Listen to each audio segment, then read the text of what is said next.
Bien, vamos a conversar el día de hoy sobre el diseño del trabajo manual, que en realidad es una introducción al tema. El día de hoy más que todo es como una introducción conceptual, ¿verdad? Por así decirlo. Pero luego del primer parcial vamos a estar viendo pues algunas herramientas prácticas, ¿verdad? Sobre este tema. Pero pues iniciamos hoy con esta parte introductoria. Em, Dentro de esta unidad, entonces, tenemos estos principales subtemas que están viendo ahorita acá en la diapositiva pues, que está en mi pantalla. El sistema musculoesquelético, principios de diseño del trabajo, capacidades humanas y economía de movimientos y estudio de movimientos. Eh, Según el orden en que están esos subtemas, pues vamos digamos, de más teoría a más práctica, ¿verdad? Es decir, que los últimos temas pues tienden a tener un poquito de más elementos que vamos a poner en práctica con algunos diagramas. Bueno, empecemos entonces, diseño del trabajo manual. ¿Qué podemos hablar sobre este tema en cuanto a sus antecedentes? Bueno, casi que en el inicio del curso, primera, segunda clase, estuvimos hablando generalidades de la ingeniería industrial y por ahí, si no mal recuerdo, de hecho mencionamos a los esposos Gilbert y ahora vienen nuevamente al tema. Aquí está, solo estaba buscando el puntero. Bueno,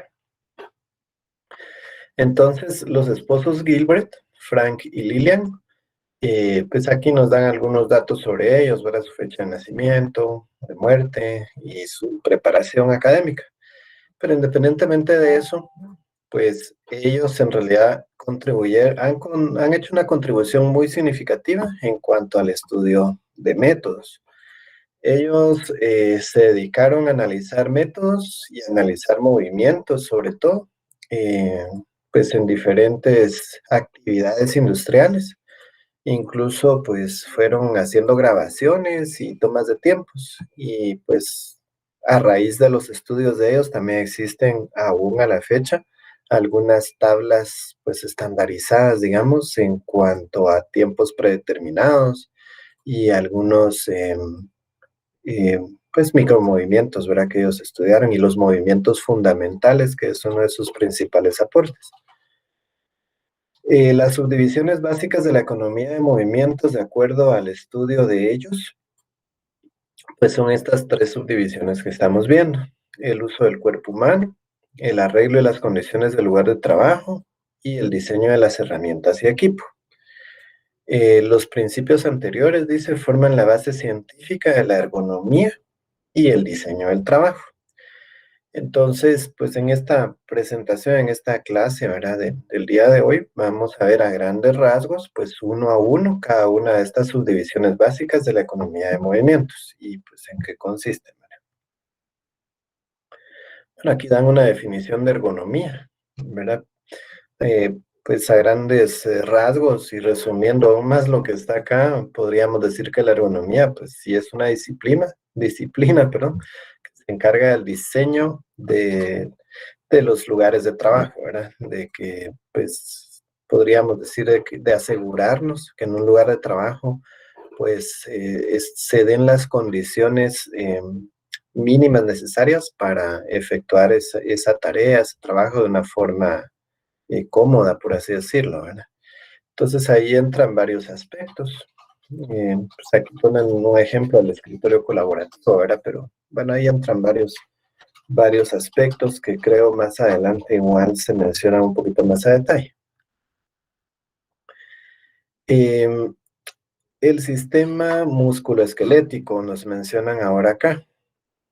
Bueno, esto es más por conocimiento general, ¿verdad? Es decir, para nosotros, digamos, para efectos del curso, esto es información para conocimiento general, pero imaginemos el alcance de estos estudios y aportes de los esposos Gilbert, pues que no solo se conformaron con analizar diferentes actividades de diferentes quehaceres, ¿verdad?, dentro de las industrias, sino ellos fueron aún más a fondo y estudiaron también pues cómo es que se interrelacionan los movimientos con los músculos, ¿verdad? En el cuerpo humano.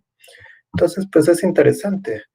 Acá pues, nos dice que el cuerpo humano genera una variedad de movimientos debido a un complejo sistema de músculos y huesos que en conjunto se denomina sistema musculoesquelético.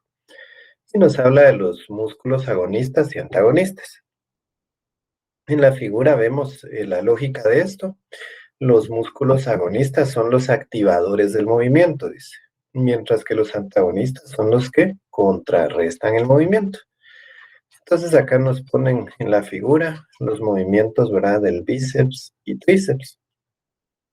Mientras el bíceps está relajado, el tríceps se contrae. Entonces esos son los movimientos, justo lo que están explicando. El agonista, digamos, que estaría activando el movimiento y el agonista estaría, sí, activando el movimiento y el antagonista lo estaría contrayendo.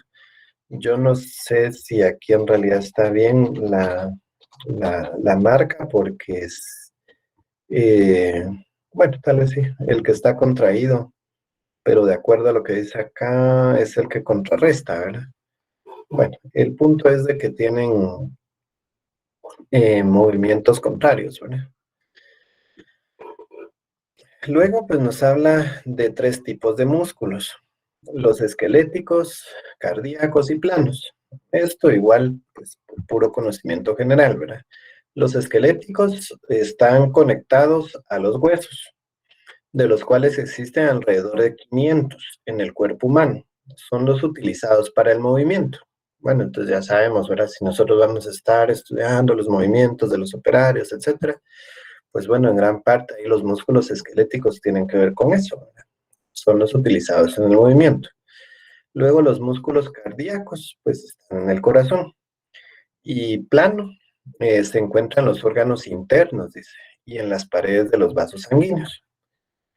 Y luego, pues aquí nos presentan otras figuras de cómo está conformado cada músculo, su fibra muscular, y bueno, hay algunos detalles, pues que no vamos nosotros tampoco a profundizar en ese sentido, sino simplemente son algún como referencia, ahora que lo tenemos acá.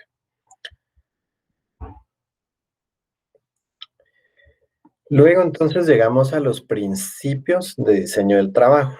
Y aquí pues ya empezamos, digamos que lo que vimos ahorita de los músculos y eso, el sistema musculoesquelético, pues está bien, ¿verdad? Nos interesa como cultura general, como les decía, pero no queda más que ahí, ¿verdad? Como una generalidad para nosotros. De aquí en adelante, pues ya nos interesa un poquito más porque se relaciona con lo que vamos a estar estudiando en los diagramas también que vamos a aprender más adelante. Y pues quiera que no, estos principios del diseño del trabajo, pues sí es una teoría aplicada, por así decirlo, también para el ingeniero industrial. Si en algún momento nos toca diseñar un lugar de trabajo, pues es importante que nosotros pongamos en práctica esta teoría. O sea, esto debe ser una teoría aplicada para nosotros como ingenieros industriales. Principios del diseño del trabajo, capacidades humanas y economía de movimientos. Bueno, tenemos acá, en primer lugar, dice utilizar el impulso para ayudar a los empleados siempre que sea posible.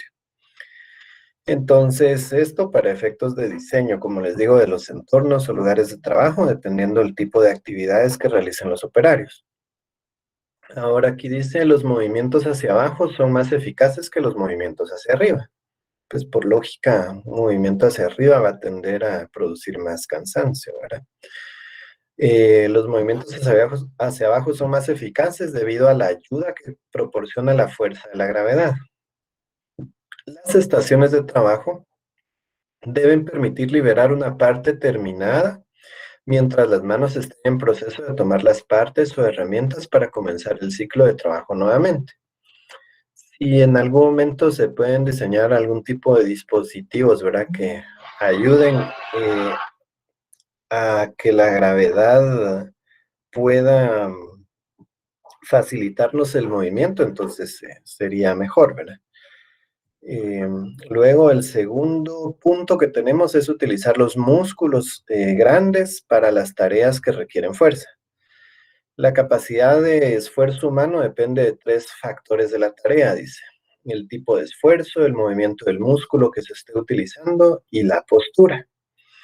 Esto también es importante cuando uno va a analizar los movimientos que están haciendo los operarios. Pues pareciera que son cosas lógicas, pero que no les extrañe que ustedes puedan observar movimientos inadecuados, ¿verdad? Que no están usando correctamente su cuerpo, los operarios, para soportar cargas o levantar, pues, bultos, ¿verdad? O qué sé yo, qué es lo que estén haciendo. Entonces aquí aparecen algunas figuras de qué se puede hacer y qué no se debe de hacer, ¿verdad? Acá, obviamente, en esta figura, pues la espalda está siendo castigada. Y créanme que este movimiento es muy común, ¿verdad? Que la gente solo se agacha, pues tiende a estirar los brazos hacia abajo, ¿verdad?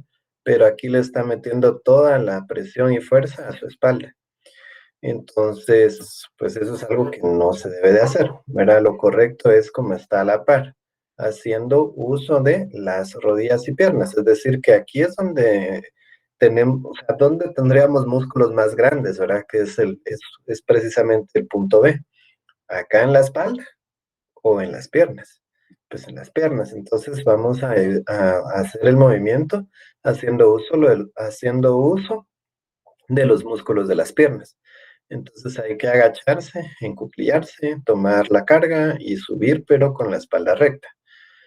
Es algo que muchas veces se olvida, créanme, y pues hay que evitar que se den, ¿verdad? Este tipo de situaciones. Aquí es lo mismo, ¿verdad? Solo que una secuencia más detallada, ¿verdad? De cómo se agacha el empleado y cómo poco a poco pues se va levantando con la carga. Y acá sería una figura también de cómo tomar un saco de cemento, ¿verdad? Por ejemplo. Entonces, pues ahí va la secuencia de cómo podría ser idealmente. Bueno, acá tenemos algunos estudios sobre posiciones de resistencia estática y resultados, dice, en 443 hombres y 108 mujeres. El promedio, pues, está representado por la X y la desviación estándar por la letra S. Esto igual es como una referencia, ¿verdad? No es que nosotros vayamos a ponernos a validar esto o a hacer estudios a ver si es cierto, o sea, no. Pero siempre es interesante estos resultados de estos estudios. Por ejemplo, distribución de la resistencia en brazos. Mujeres 44.9 en libras. Hombres 85.8. Vean la notable diferencia, ¿verdad? En promedio, ¿quién tiene más resistencia en los brazos, ¿verdad? Luego acá, distribución de resistencia en piernas. Mujeres 93.8, libras siempre. Hombres 211, más del doble, 0.8. Distribución de resistencia en el torso. Mujeres 59.9, hombres 122.4. ¿Ok? Entonces, ¿por qué estas figuras, verdad? O sea, ok, es una referencia, pero siempre lo tenemos que tener presente a la vez, ¿verdad? ¿Por qué? Pues porque cuando nosotros diseñemos pues un trabajo, cuando asignemos también funciones de un trabajo a realizar tareas a cargo de los operarios, pues tenemos que tener presente este tipo de cosas, ¿verdad? Es decir, no podemos exigirle a una mujer, pues, que levante igual carga que un hombre, ¿verdad? Y eso por estudios, ¿verdad? O sea, estos son estudios que existen. O sea, aquí, pues hay que tener cuidado, ¿verdad? Con eso, no, pues que la igualdad de género, qué sé yo, y todos por igual, pues cuidado, o sea, eso tiene también sus limitaciones, ¿verdad? Porque no podemos tratar a hombres y mujeres por igual en este tipo de situaciones, ¿verdad? Cuando se requiere, pues, hacer uso del cuerpo para levantar cargas, ese tipo de cosas, ¿verdad? Entonces, cuidado con este tipo de cosas también al momento de asignar tareas o diseñar trabajos, ¿verdad? A cargo de los operarios. Luego, pues acá tenemos un inciso C, parte de los principios siempre. Utilizar ciclos de trabajo, dice, y descanso breves, frecuentes e intermitentes. Eh, Esto pues para evitar una fatiga prolongada, ¿verdad? Una fatiga pues que cueste más que se recupere la persona. Pues aquí dice si se realizan movimientos repetidos, por ejemplo, sostener una carga con el codo flexionado, permite doblar el antebrazo o hacer girar manivelas con los brazos. El trabajo y la recuperación deben distribuirse en ciclos cortos y frecuentes, debido a que los músculos se recuperan en una mejor forma. Y sí, solo de imaginárselo uno, pues yo creo que es bastante lógico, ¿verdad? Y obvio que pues si uno no le da descanso, si uno está soportando una carga durante un largo tiempo, pues definitivamente va a causar un cansancio considerable y entre más estemos aguantando y aguantando la carga sin descansar, pues definitivamente se va a resentir más el cuerpo, ¿verdad? Entonces, si se puede ir intercalando esos descansos breves e intermitentes, eso pues ayuda bastante. Si la persona es llevada a una fatiga completa de todo el cuerpo, la recuperación total tomará gran cantidad de tiempo y puede ser incluso de varias horas. Luego el inciso D, diseñar tareas de tal forma que la mayoría de trabajadores puedan realizarlas. Lo mejor es diseñar las tareas, herramientas y máquinas de tal forma que puedan ser utilizados tanto por diestros como por zurdos, para evitar que alguna persona se sienta en desventaja. Pues a veces sí hay algunos equipos, ¿verdad? O herramientas que pareciera que solo existen los diestros, pero pues lo mejor es que ese diseño sea sin importar, ¿verdad? ¿Qué brazo vamos a usar? El género constituye la variación más notable en cuanto a fuerza muscular. La mujer tiene de 35 a 85% de la fuerza de un hombre. La diferencia es mayor en las extremidades superiores, tal y como lo veíamos en esos estudios. Justamente en las piernas había más del doble, ¿verdad?, de resistencia, y menor en las extremidades inferiores. Ah, bueno, aquí está como al revés, ¿no? Bueno, según el estudio, en las piernas había más del doble. Esto se debe al tamaño corporal promedio, es decir, la masa muscular total. La mujer promedio es más pequeña y ligera que el hombre promedio. Eso también, pues se nota, ¿verdad? A simple vista. En términos de edad, la fuerza muscular parece tener un pico a la edad de 20. Disminuye de 20 a 25% a la edad de los 60. Esta pérdida de fuerza se debe principalmente a la reducción de la masa muscular. Si una persona sigue un programa de entrenamiento físico para aumentar la fuerza muscular, puede aumentar un 30% en las primeras semanas. Ok. El estudio de movimientos, entonces, podríamos decir que implica el análisis cuidadoso de los movimientos corporales que se emplean para realizar una tarea. Justo esto es lo que nosotros queremos llegar, pero ahorita lo estamos hablando, lo estamos pues comentando, viendo pues qué dice cada una de las diapositivas, imaginándonos las situaciones, pero al final lo que nosotros queremos llegar ya en la práctica como ingenieros industriales es precisamente hacer un análisis cuidadoso de los movimientos corporales para realizar pues una tarea o un trabajo, ¿verdad? Un conjunto de tareas. Entonces hay que ser muy observadores, ¿verdad? Tener un ojo crítico, digamos, de cada uno de esos movimientos que hacen las personas en su trabajo. El objetivo es eliminar o reducir los movimientos ineficientes y facilitar los eficientes. Bueno, y me imagino se han de estar preguntando ustedes, ¿y cuáles son esos movimientos ineficientes y cuáles son los eficientes? ¿Habrá algún criterio o a pura lógica? Bueno, pues es parte de los aportes de los esposos Gilbert. Ellos nos presentan o llegaron a elaborar una tabla que clasifica los movimientos fundamentales en eficientes e ineficientes. Ya la vamos a ver en un momento. Entonces, los esposos Gilbert han sido los pioneros en el estudio de movimientos manuales, dice, que aún se encuentran vigentes. Imagínense, ¿desde hace cuánto? Ahora, inicios de 1900, finales de 1800, principios de 1900, los esposos Gilbert estaban estudiando el trabajo y los movimientos, y pues resulta que esas tablas de los movimientos manuales aún están vigentes. Parecer así, inaudito.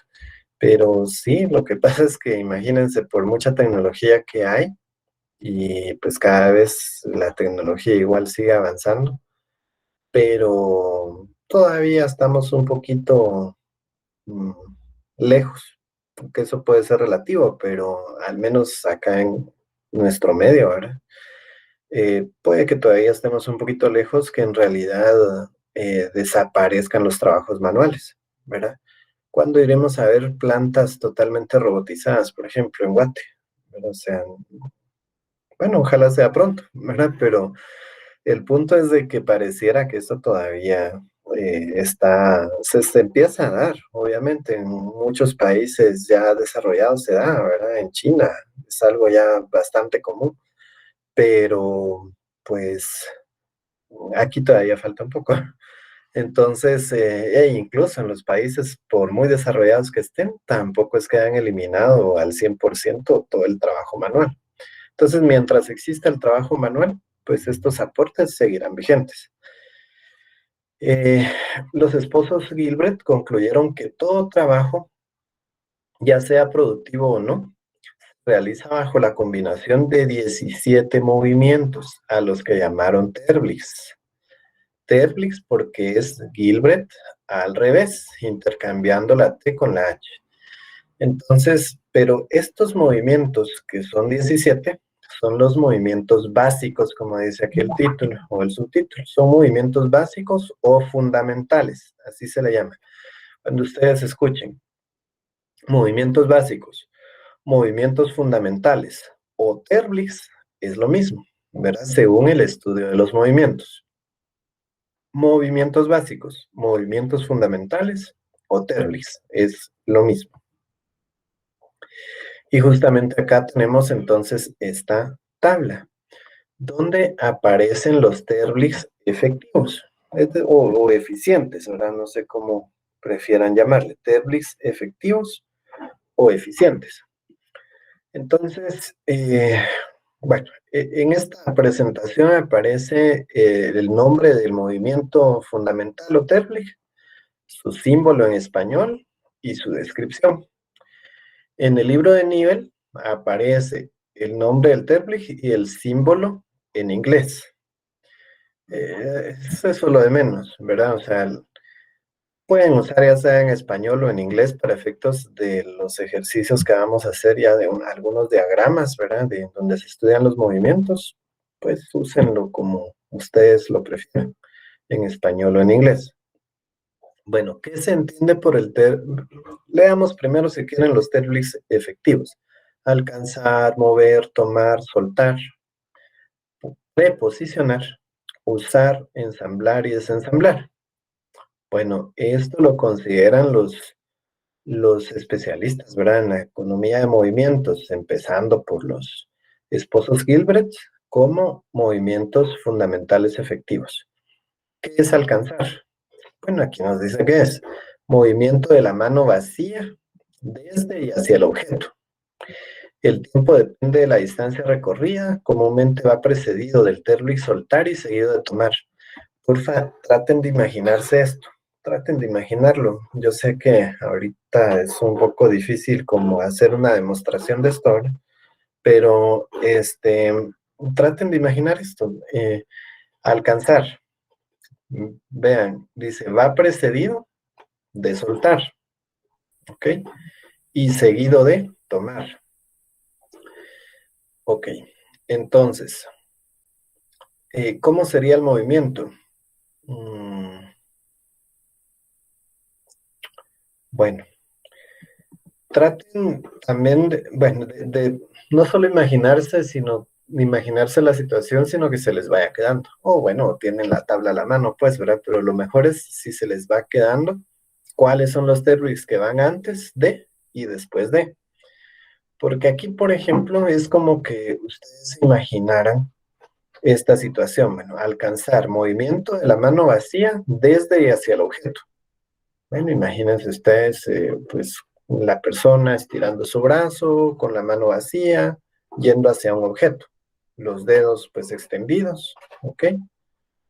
Pero cuando ya eh, la persona toma el objeto y está haciendo digamos, encerrando el objeto con sus dedos, pues ahí ya va a pasar a tomar el objeto. Por eso dice seguido de tomar.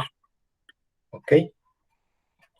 ¿Y qué es tomar? Tal vez ahorita lo leo en desorden, pero es por la secuencia que me están diciendo que irían esos movimientos fundamentales. Si primero alcanzo con el brazo extendido, los dedos extendidos también sueltos, libres, llega al objeto, toma el objeto. ¿Qué es tomar entonces? Movimiento de los dedos, que los dedos hacen al cerrarse alrededor del objeto. Depende del tipo de tomar. Comúnmente va precedido del término alcanzar, o sea, antes tiene que extender el brazo, que es alcanzar, ¿verdad? Luego lo toma donde ya sujeta el objeto. Y luego va seguido por mover, o sea, ¿qué harían ustedes cuando ya alcanzaron? Imagínense ahorita, tienen tal vez ahí ustedes algún lapicero, su smartphone sobre su escritorio donde me están escuchando ahorita. Imagínense ustedes alcanzando ese objeto, estirando su brazo, tomando su smartphone. Cuando lo toman ya porque sus dedos ya están alrededor del objeto, ¿y qué van a hacer después? Bueno, pues mueven el objeto, ¿verdad? Ni modo que lo van a sostener y ya no hacen nada. Seguramente lo van a mover hacia algún lugar. Entonces, esa es como la lógica de los TERPLIS. Alcanzar, ¿cómo sería entonces? Alcanzar, tomar, mover. Esos generalmente van así, ¿verdad? Alcanzar, tomar, mover, en ese orden. ¿Qué es mover? Ah, pues movimiento de la mano con la carga del objeto. El tiempo depende de la distancia, por supuesto, el peso del objeto y el tipo de movimiento. Comúnmente va precedido de tomar, ni modo, no lo voy a poder mover si no lo he tomado, y seguido de soltar o posicionar. Bueno, lo muevo hacia algún lugar donde voy a depositar ese objeto. Por eso lo que viene después es soltar. Ok, entonces, ¿qué es soltar? Abandonar el control de un objeto. Entonces ya los dedos, digamos, ya están liberando el objeto. Por lo común es el movimiento más corto. Comúnmente va precedido de posicionar o mover y seguido por el término alcanzar.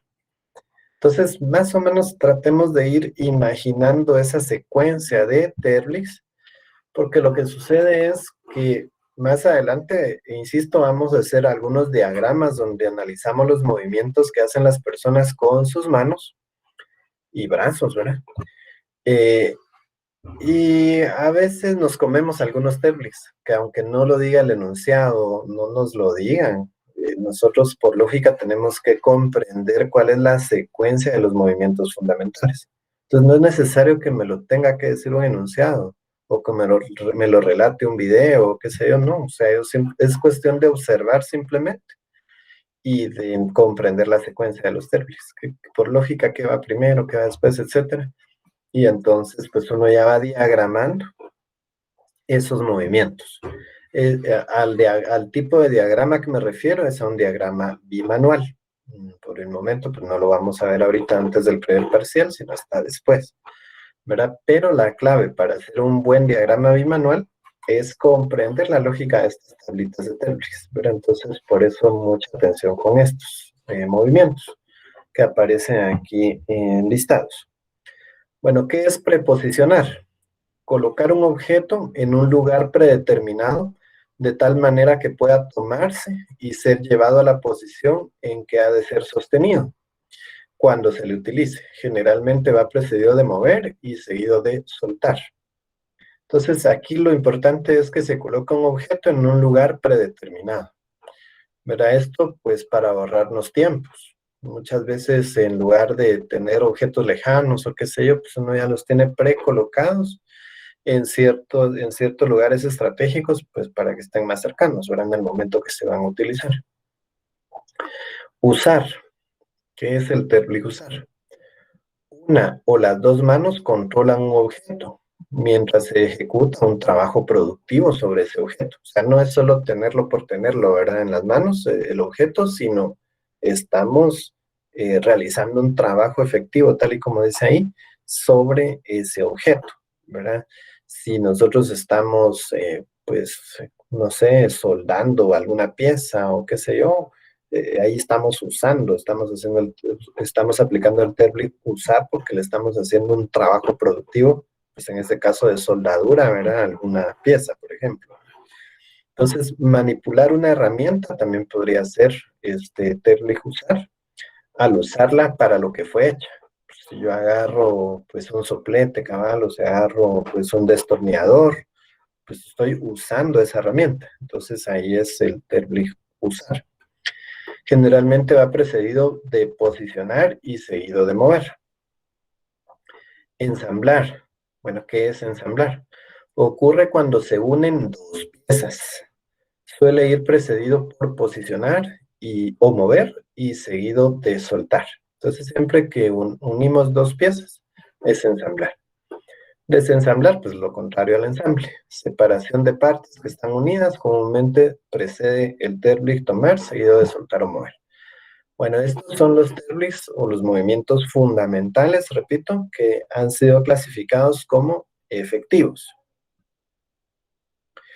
Pero tenemos términos inefectivos. Entonces, pues según los esposos Gilbert, han clasificado estos movimientos como inefectivos. Veamos, buscar. Bueno, ¿qué es buscar? Los ojos o manos se mueven para localizar un objeto. Pues eso es inefectivo, ¿ok? Que cuando veamos algún operario que está haciendo movimientos con la vista, tratando de ubicar algo, o con las manos, ¿verdad? Y revolviendo cosas, pues ese es un término inefectivo. Seleccionar. Elegir una pieza entre varias semejantes. Por lo común sigue a buscar. Pues cuando veamos igual, ¿verdad? Algún operario, alguna persona que está buscando entre alguna caja de piezas, no sé cuál es la que necesita, o entre una caja de tornillos, o de esas rosquitas, ¿verdad? Que se le ponen a los tornillos, se me fue el nombre exacto, pero bueno, ese tipo de cosas en un recipiente, cuando le está seleccionando el tamaño que necesita, qué sé yo, pues ese también es un movimiento inefectivo, ¿verdad? Entonces, el siguiente sería posicionar. Colocar un objeto de modo que quede correctamente orientado. En general va precedido de mover y seguido de usar, ensamblar o soltar. Esto, pues, créanme que este término posicionar incluso es un poquito ahí cuestión de debate, porque cuando uno lee sobre esto, diferentes bibliografías, pues hay quienes opinan que este no debería ser inefectivo, sino efectivo.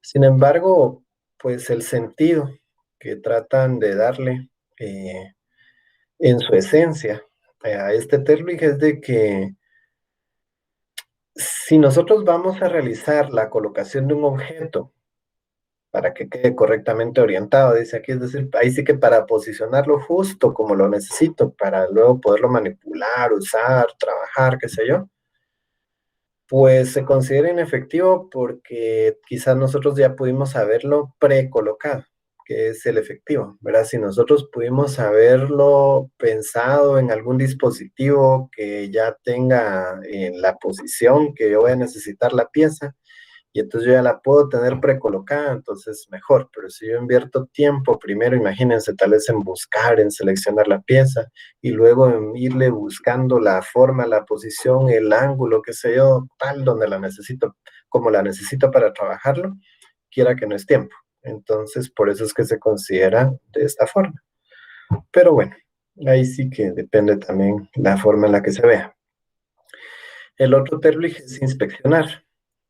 Comparar un objeto con un estándar o patrón, casi siempre con la vista, pero también puede ser con otros sentidos. Y lo que sucede es que las inspecciones, pues sí son necesarias, pero hay que tratar de minimizarlas, ¿verdad? O sea, tampoco hay que, y eso en general, ¿verdad? En control de la calidad, pues también nos hablan de esto. Y lo mismo es cuando hablamos en movimientos. Hay que tratar de minimizarlas y usar solo en puntos críticos o en determinados momentos que realmente amerite. Planear, hacer una pausa para determinar la siguiente acción. Si observamos a un operario ahí sin nada que hacer y viendo al cielo y pensando qué va a hacer y que ya se le olvidó cuál es el siguiente paso, pues eso es improductivo, ¿verdad? Porque definitivamente él debe de seguir una guía de procedimiento o un procedimiento establecido, y no tiene que estar pensando, ¿verdad? Tiene que ser algo muy, muy fluido su trabajo. Retraso inevitable, interrupción que el operario no puede evitar en una o ambas manos. Mm, Bueno, es independientemente la causa por la cual se dé que en algún momento el operario esté con una mano ociosa, digamos, o ambas, independientemente de la causa, pues eso va a ser un retraso inevitable, ¿verdad? Aquí dice que no puede evitar. Ahora, el retraso evitable es tiempo muerto del que solo el operario es responsable. Digamos que la diferencia es, bueno, creo que es bastante clara, ¿verdad? Pero en el primer caso, el operario tiene una mano ociosa o ambas, pero pues por razones ajenas a él, ¿verdad? Porque no le ha llegado el material o porque, qué sé yo, porque está en espera de alguna instrucción, alguna autorización, ¿verdad? Alguna firma, qué sé yo. No es cosa de él, pero en retraso evitable es, pues, si simplemente no está haciendo nada porque se cansó, porque está pensando saber en qué, pues eso sí es un retraso evitable. Descanso para contrarrestar la fatiga aparece en forma periódica, como necesidad que tiene el operario para reponerse a la fatiga. Depende de la carga de trabajo físico. Bueno, en parte podría ser un poco difícil saber si en algún momento ese retraso evitable es por fatiga o por alguna razón, pues por negligencia, ¿verdad? Pero si uno percibe que si es por cansancio y se nota realmente que está fatigado la persona, pues se cataloga como un TERBLIG, pues de descanso, ¿verdad? Por fatiga. Y sostener una mano detiene un objeto mientras las otras realiza trabajo provechoso. Pues si con la mano estamos sujetando una pieza y con la otra la estamos trabajando o ensamblándole otra pieza o qué sé yo, pues también alguien dirá, pues eso es necesario, ¿verdad? O sea, necesito usar la mano pues, para sostener la pieza o un recipiente o algo, pues ¿por qué es inefectivo? Pues porque la idea siempre cuando se diseñan las estaciones de trabajo, los lugares de trabajo, es procurar que las manos estén ambas haciendo trabajo efectivo, pero cuando uno tiene un dispositivo encerrado en la mano, eso se considera como un almacenaje, pónganle en los diagramas de flujo. Entonces, estar sosteniendo la mano, estar usando la mano para sostener algo se considera inefectivo porque para eso deberíamos de diseñar algún dispositivo que la sostenga. Entonces, pues la mano, pues ya liberarla para que haga otro tipo de trabajo efectivo.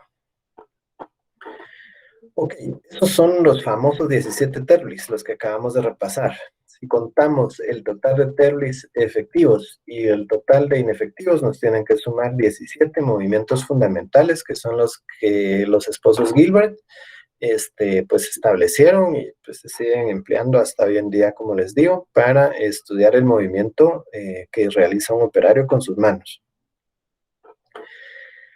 Entonces llegamos acá a esta parte del diagrama bimanual.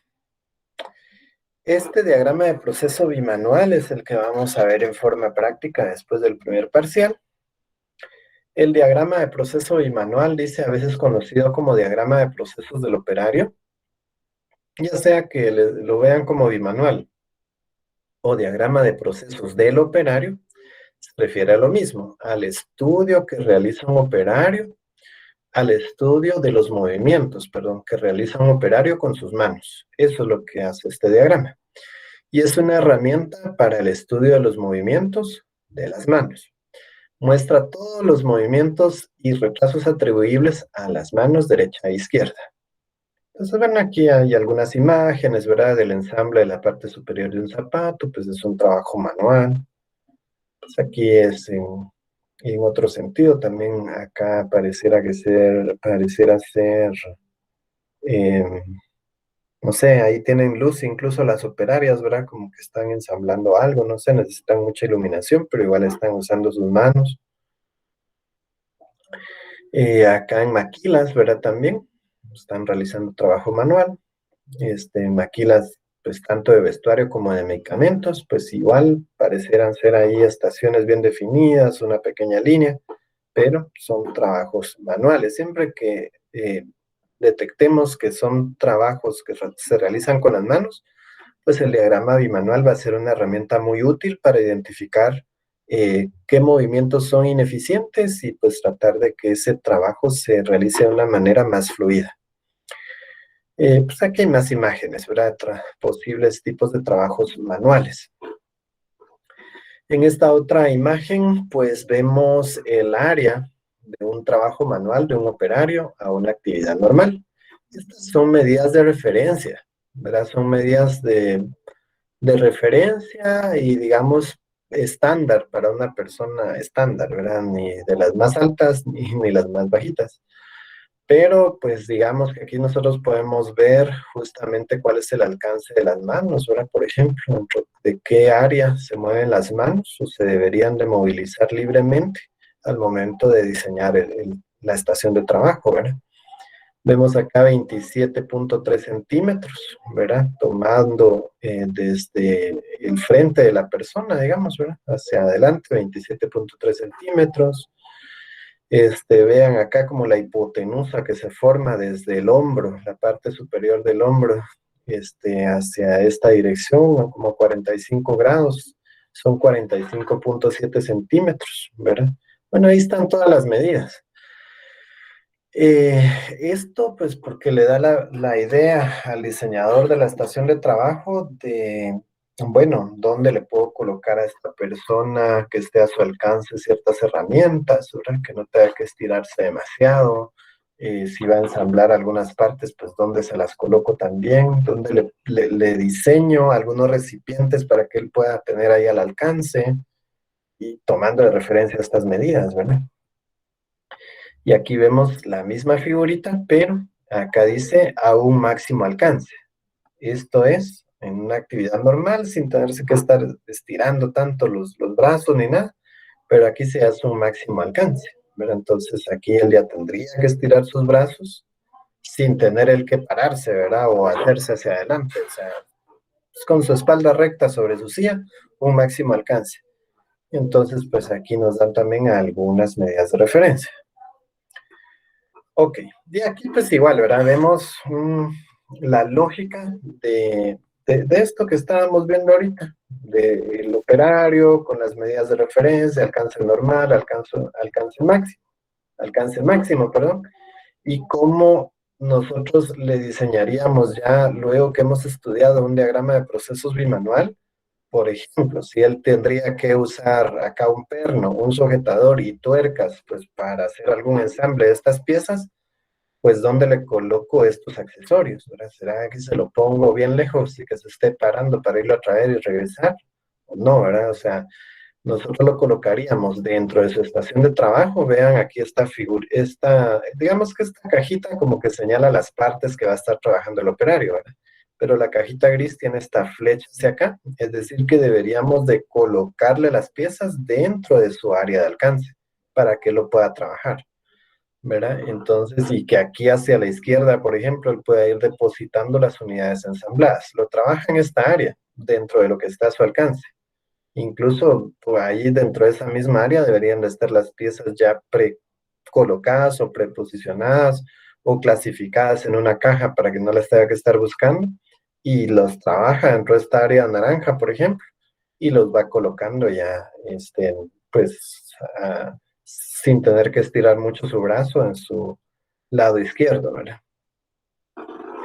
Bueno, dice, el propósito del diagrama de procesos bimanual es identificar los patrones de movimiento ineficientes y observar las violaciones a los principios de economía de movimientos, es decir, bueno, qué principios de la economía de movimientos no se están cumpliendo para tratar de hacer que se cumplan sí o sí.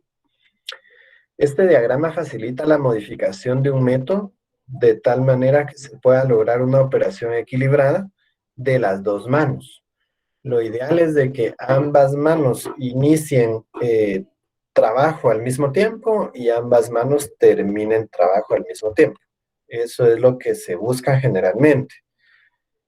Puede que en algún momento no sea posible, pero lo ideal sería eso, que las dos manos inicien tareas al mismo tiempo y terminen tareas al mismo tiempo, y no que una mano se quede ociosa mientras la otra esté haciendo algo. Así como un ciclo parejo, dice, más rítmico que mantenga los atrasos y la fatiga del operario en niveles mínimos. Estos son ejemplos de diagramas bimanuales ya hechos. Eh, no, ahorita pues no me voy a detener en esto porque de hecho va a ser un ejemplo práctico que voy a explicar yo de cero, ¿verdad? De cómo se hace. Entonces, pues, esto solo es una referencia para que ustedes vean. En esta parte se estaría desarrollando o colocando más bien el detalle de todos los movimientos fundamentales que realiza el operario con su mano izquierda y de este lado los derbis que realizan con la mano derecha. La idea también es ir tomando tiempos de cada uno de los derbis y registrando esos tiempos.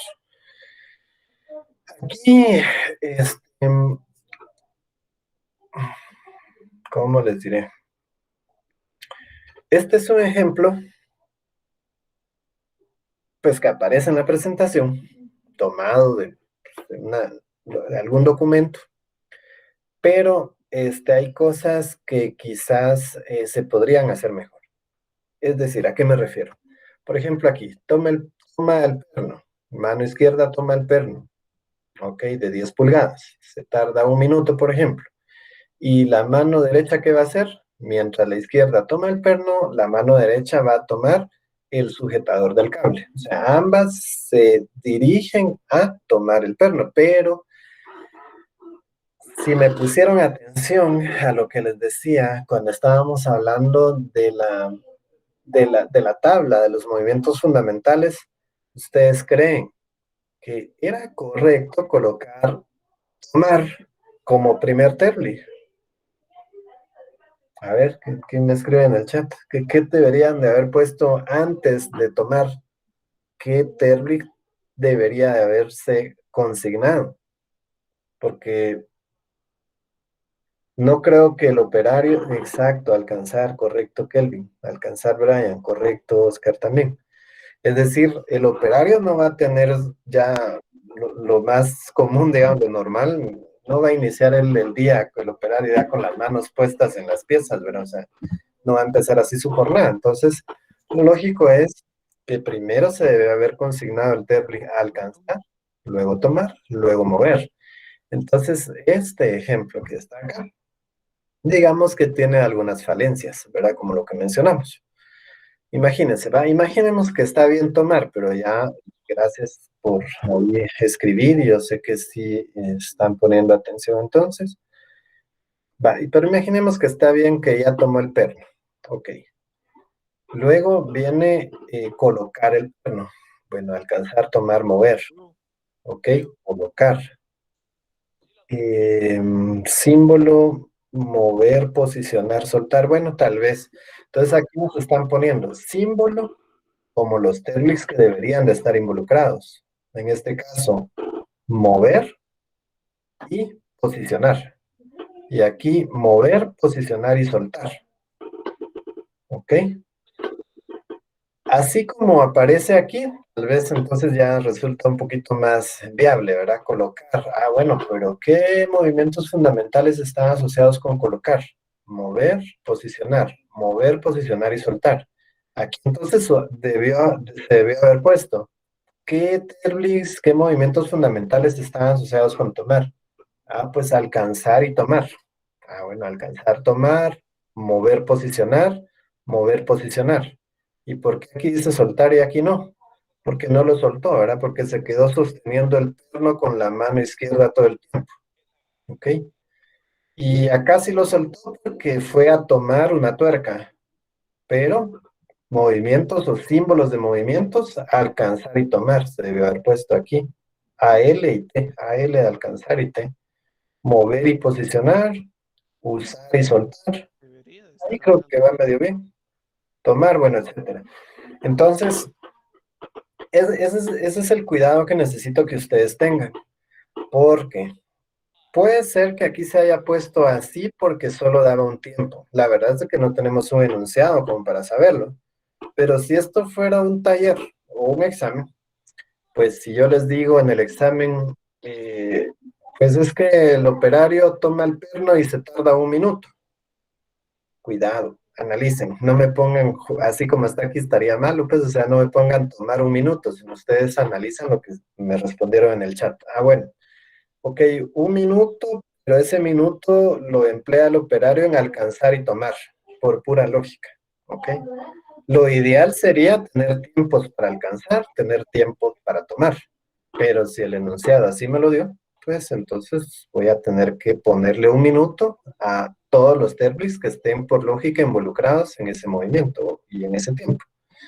Ok, entonces solo cuidado con eso. Ahora, ¿por qué los colores? ¿Por qué los colores? Porque, de hecho, los colores en este caso tienen un significado, ¿verdad? ¿Por qué yo no sé cómo lo ven ustedes en su monitor, porque a veces también depende de la calibración de los colores en los monitores? Este se supone que es como un verde claro. Sin embargo, yo mi monitor lo miro así como más celeste que verde. No sé cómo lo ven ustedes, pero se supone que es verde claro. Este es como rosado y este es amarillo. ¿Por qué verde, rosado, amarillo? Bueno, porque nosotros, aquí está la explicación, ¿verdad? Porque nosotros necesitamos también en el diagrama separar cuáles son eficientes y cuáles son ineficientes. Tomar está catalogado como eficiente, sostener está catalogado como ineficiente, según la clasificación que vimos de los términos de la tablita hace un momento. ¿Y aquí por qué está en amarillo? Pues porque lamentablemente colocar no es un término como tal, pero tiene implícitos ahí mover y posicionar. Pero posicionar es ineficiente y mover es eficiente, creo. Entonces ahí, por eso es amarillo, porque está así como intermedio. Y entonces, eh, ¿y eso para qué sirve? Porque luego hacemos este resumen. Y en este resumen totalizamos el tiempo efectivo y el inefectivo de cada una de las manos. Entonces, los que estén en verde, pues se suman más fácil y son efectivos. Los que estén en rojo, se suman todos los rojos y son inefectivos. Pero los que están en amarillo, ¿qué hacemos? Pues el criterio que normalmente se utiliza es, bueno, pues si aquí hay dos eh, movimientos fundamentales involucrados, pues este 1.20 lo divido dentro de dos, mitad efectivo, mitad no efectivo. Y si hay tres, pues divide el tiempo dentro de tres, 1.20 dividido 3. Y lo asigna uno a uno. Si mover es efectivo y soltar es efectivo, pues 2/3 van a efectivo y posicionar es no efectivo, 1/3 va a no efectivo. Entonces digamos que ese es como que el criterio, ¿verdad? Pero bueno, ahorita es solo una intro a lo del diagrama bimanual, que lo estamos viendo aquí ya hecho, y pues aprovecho a comentar algunas cosas. Pero vamos a hacer un ejemplo desde cero después del parcial. Esta es otra modalidad para poder hacer el diagrama de procesos bimanual. Es otra forma de trabajarlo, ¿ok? Eh, en las bibliografías más recientes, es esta la forma como se está trabajando, en lo más reciente.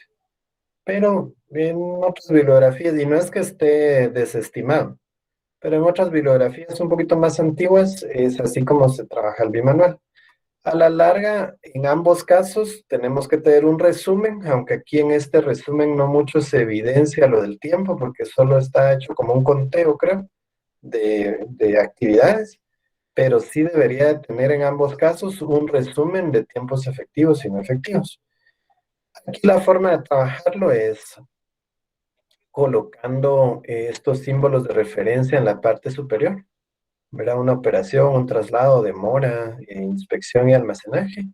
Y según la descripción de cada uno de los movimientos, pues uno va indicando qué se trata. Por ejemplo, tomar será operación, será traslado, demora, inspección o almacenaje, operación. Y ensamblar también. Y bueno, según esto, todo es operación. Eh, pues tal vez estaría un poquito en desacuerdo. Mover debió haber sido traslado, ¿verdad? Mover, el mover es traslado.